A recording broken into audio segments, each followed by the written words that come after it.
Our first speaker is Lee Dassler. She's the Executive Director of the Western Foothills Land Trust in Maine.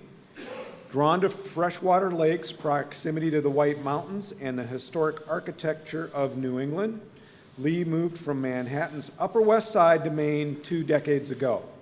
Her passion for conserving the built environment expanded to embrace historic landscape preservation and eventually landscape scale conservation. She was founder and director of the McLaughlin Garden and Homestead in South Paris, Maine, and has served as staff for the Western Foothills Land Trust since 2006. The trust protects over 6,000 acres of land, manages 25 miles of recreational trails, and provides year-round programs for the rural communities it serves. When not writing grants or building trails, Lee enjoys working on her 1820s Cape and perennial gardens, running, biking, swimming, and riding her horse. She has a bachelor's degree in theater from Wells College and a master's degree in historic preservation from Columbia. She's here to talk about Great Maine Outdoor Weekend, a model for community engagement in the outdoors. Welcome, Lee.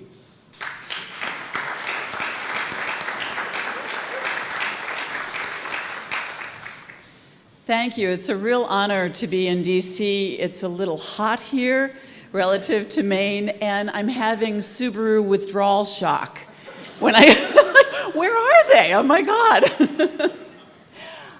Last minute, some of the Great Maine Outdoor Coalition members couldn't make it to this wonderful conference in DC, so I was asked to step in, which I was thrilled to do, and that allowed me to put in some photos of my own land trust and my area in Maine, and I'm thrilled to present that to you as well. Ben's tried his darndest this morning, but it looks like, we'll see if the video that's embedded in this works. It's not looking so good, and I didn't bring my hand puppets. I'm very sorry. So we have, since 2013, this wonderful twice-a-year event called the Great Maine Outdoor Weekend, and it's organized by a volunteer committee, and it runs statewide. It offers the potential for any nonprofit, any municipality, college, whoever, to create programs, post them online. The Great Maine Outdoor Weekend will help them promote them. And the goal is, what everyone's goal is in this room, is to get everyone outdoors and active. All right, let's see if this goes. This is my dear friend Katie on here. Katie is a turtle maven. If you are in a canoe or kayak with Katie, you are gonna see turtles that day. She's just amazing, and she's always with us on our outdoor events. It worked, yay. All right, so the great state of Maine. We're a pretty big state, 35,000 square miles basically, with quite a bit of shoreline. I believe we have as much shoreline in the state of Maine, if you count all the islands, as the rest of the East Coast does. Very small population, 1.3 million, very small per capita income as well, and most of the per capita income gets a little bit better as you get along the coast and towards southern Maine, but we're basically dealing with a really, really rural state. We have 76,000 moose. I thought you just might want to take that home because people are going to ask, right? And unfortunately, and I think it's most prominent, this is very prominent in my area, it's now been revealed that 40% of the children under 5 are obese. So we have obesity issues with the adult population and diabetes issues, and we certainly do have it with the kids. So this just resonates with the work that we do, getting kids outdoors, getting their parents outdoors and active.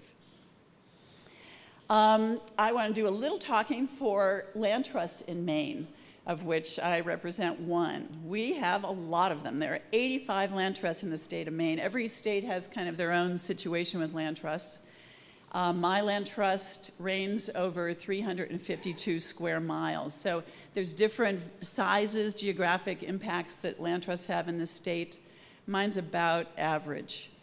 We protect a lot of land, 444,000 square miles, acres in fee are protected by land trusts in the state of Maine, and that's a fabulous contribution to conservation. And we couldn't get a real number of the miles of trails provided by Land Trust. This was a good, solid guess from the Maine Land Trust Network before I left, of 1,500 square miles of trails that Land Trust provided their communities. Oh, and the map that you see is one of my preserves. You're going to be seeing some photos. So this is Roberts Farm Preserve in Norway, Maine, 165 acres, right near downtown, 5 minutes from Cappuccino on Main Street, and has 16 kilometers of groomed and grassed Nordic trails, single-track mountain bike trails, snowshoe trails, a warming hut. We've worked with our local school district. There's 60 pairs of skis, boots, poles, and snowshoes in that warming hut. We staff it on weekends in the winter. Anyone can come and have free access to equipment to get out on the trails. And the school also has a 3-acre garden-to-school program there that they run 11 months out of the year. So kids from the school district are on that site. That's been the key to our really connecting with our local community, is having that school district there right on site. It means everybody knows about Roberts Farm, and once they know about that preserve, they'll look at the other preserves. All right, Maine, how weird are we? Maine has provided us with some fabulous writers. You might recognize Stephen King, Carolyn Shute. How about E.B. White in that lower right-hand corner, Charlotte's Web. Also, Maine has given us, the gentleman in the woolly coat is, of course, L.L. Bean. It's the home of Longfellow. It's the home of Joan Benoit Samuelson, the first woman to win the marathon, American woman to win the marathon in the Olympics. Still incredibly active in the state, getting people outdoors and active, really active, 10K races. And then upper right-hand corner, of course, Rachel Carson, who was the pivotal writer in getting us to be aware of what we were doing to our environment and trying to correct that. And the lower left corner is Thoreau. Thoreau didn't live in Maine, but he visited Maine, camped and traversed there, wrote about it. His work on Katahdin Mountain is the pivotal work. Everybody reads it. So he's very much a part of the weird and wonderful and wild fabric that we know of as Maine. This would be the video that's not going to play for us. So this is just a night scene in Maine. Ben, no chance? No chance. I tried to get Ben to do a little song and dance, but he won't do it. He's just going to sit back there. All right, so the Great Maine Outdoor Weekend. The goals are to connect friends and neighbors and the natural world, to promote fun, physical activity, and good health. So these are all photos from things that My Land Trust does. We have ski events, the upper right-hand corner. This really good skier in the front who's going out on his skate skis. We are also, Norway, Maine was the snowshoe capital of the United States for most of the 20th century. The snowshoes that got Robert Peary to the North Pole, Admiral Byrd to the South Pole, the snowshoes that took the American troops safely in the wintertime during the Second World War were all made in Norway, Maine. So we have a snowshoe festival. We do 10K races, 5K races, 3-legged races, musical chairs, 1K races. So that's what you're seeing at the bottom right. That same festival, also celebrating the snowshoes, is when we celebrate one of the snowshoe makers, Melly Dunham, was a fiddler, so we have a contra dance. So it's not an outdoor activity, but in the wintertime when it's -20 in Maine, it's a really good physical activity for the community. And of course, we do canoeing and kayaking at our wonderful lakes in our area. So the Great Maine Outdoor Weekend works statewide. You can see on the red little blops kind of where some of the events have happened in the past. And we have some fabulous collaborators on this. AMC, the Maine Land Trust Network, the Bicycle Coalition of Maine, which is becoming stronger and stronger and stronger all the time. And I now understood just today needs to adjust itself to get ready for, what are they called, e-bikes, electric bikes? My goodness, that my world is going to change now. LL Bean is a fabulous partner. No Umbrellas Media has been helping out with the Great Maine Outdoor Weekend setup. And Winter Kids, that's a program that attempts again to get kids outdoors and in warm clothes. Always a need for that in the state of Maine. And here's just some of the peeps. that are involved with the Great Maine Outdoor Weekend. Caitlin, in the sort of black in the front row, was supposed to be here today, but she's visiting her ancestral lands in Scotland this weekend. Darn her.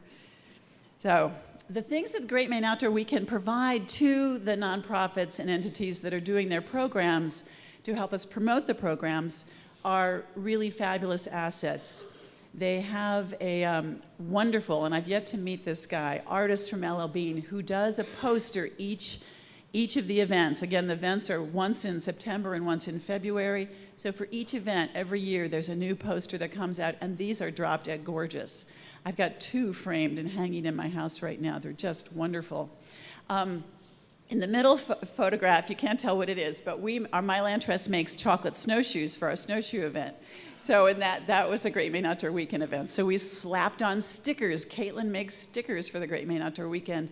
I think next year we're going to morph and we're going to do portable or temporary tattoos, because that would be great to have a tattoo on you that said Great Maine Outdoor Weekend. So all sorts of way to promote the events. Also, they do things that I don't even do. They do Twitter, they do Instagram, and there's Facebook assets. So as a promoter of any of these programs, you can go ahead and download the assets that Caitlin set up, and you're kind of good to go if you're not like me and can't go there anyway. I can sort of do Facebook, not quite. The next thing they do is they work with the traditional media outlets, and this is a real help to someone like me who is a single person office, and I do 5 events each of these weekends, and getting out all that information to the right press and radio stations is really hard for me, but Caitlin will do it for me. So once I mount a program up on the Great Maine Outdoor Weekend website, it's not only there, but they go and promote the events, statewide events, for us. It's a great, great thing. We also get the people who come to the events to help us promote on Instagram and Pinterest. They're sending in their photos of their kids and their families playing outdoors. So here's some of the stats on what the Great Maine Outdoor Weekend has achieved since 2013. We've worked in all 16 counties in the state of Maine. And you can read, I can't even read from here, the stats are at the bottom, but you can see sort of the numbers. They've gone up each year. I think there's one in 2014 that was really good. That may have just been about the weather. I don't know what was happening that particular fall that it was such a good time for so many events to be happening statewide. And then here's some more statistics about the users, who's coming to them, and the numbers. The one that I like the best is the one on the far right, which talks about the numbers, the percentage of people who've never been to that venue before. And for me in Western Maine, that's a really wonderful thing. If I can lure someone in from northern Maine or from the coast for a weird wife carry snowshoe or something that they've never done before, I'll be really happy to do that. So it's a great way for me to expand my visitors and potentially members, because we're a member-based organization. So here you can see they've had 911 total events, 24% new to the host organization or to the venue. Again, that's the sweet spot for me. 29% are kids. And quite a number of participants, over 51,000 participants since 2012. That's pretty amazing. So you were the first to see this, but here is the next poster. It was just released last week, and it's quite lovely. It's a little climate changey to me. I don't know if the ocean's rising to meet that Maine shoreline or if the Maine shoreline's coming to the ocean, but it's a quite beautiful poster on your left. What the Great Maine Outdoor Weekend Coalition has decided to do is, this is its 10th event, 5th year, is they're doing not quite the Great Maine Outdoor Weekend month, but an expanded program. So they're going to launch on September 16th to 18th at Acadia National Park, which is celebrating its 100th year this year. So Acadia's busier and better, and now we know we can get our National Park Pass easier online. Thank you so much. And NIC, is it? Who did it? But also the events are going to be able to run through Columbus Day. So this, I think, is really good. One of the problems, I think, or one of the challenges is the Great Maine Outdoor Weekend's always been on a weekend. Harder to involve schools. So now we're going to have the Great Maine Outdoor Weekend going over weekday periods, and I'm hoping we're going to be able to really involve the schools in our area, get the schools to get the kids outdoors during school time, and that would get everybody involved. So I'm thrilled. I have to tell you, I'm staying with my cousin and her lovely husband in Alexandria, and Marty works for Earth Justice, and he was opposed, so I made this sort of fake poster with Columbus on the Great Maine Outdoor Weekend for this slideshow, and he said you shouldn't really have Columbus. A, he didn't discover America, and there were other bad things about his life, so thought of putting Eric the Red up here, but I didn't do that. Anyway, so the Great Maine Outdoor Weekend is going to launch on September this year for this big event, and it's Acadia's birthday. We hope to see you there. I get to go there every year with my horse. So that's my horse Schuyler looking over Long Pond at Acadia on those absolutely gorgeous carriage trails. So we hope to see you there. And for those of you who fish, come to Maine anyway, because the fishing's much better there. All right, thank you.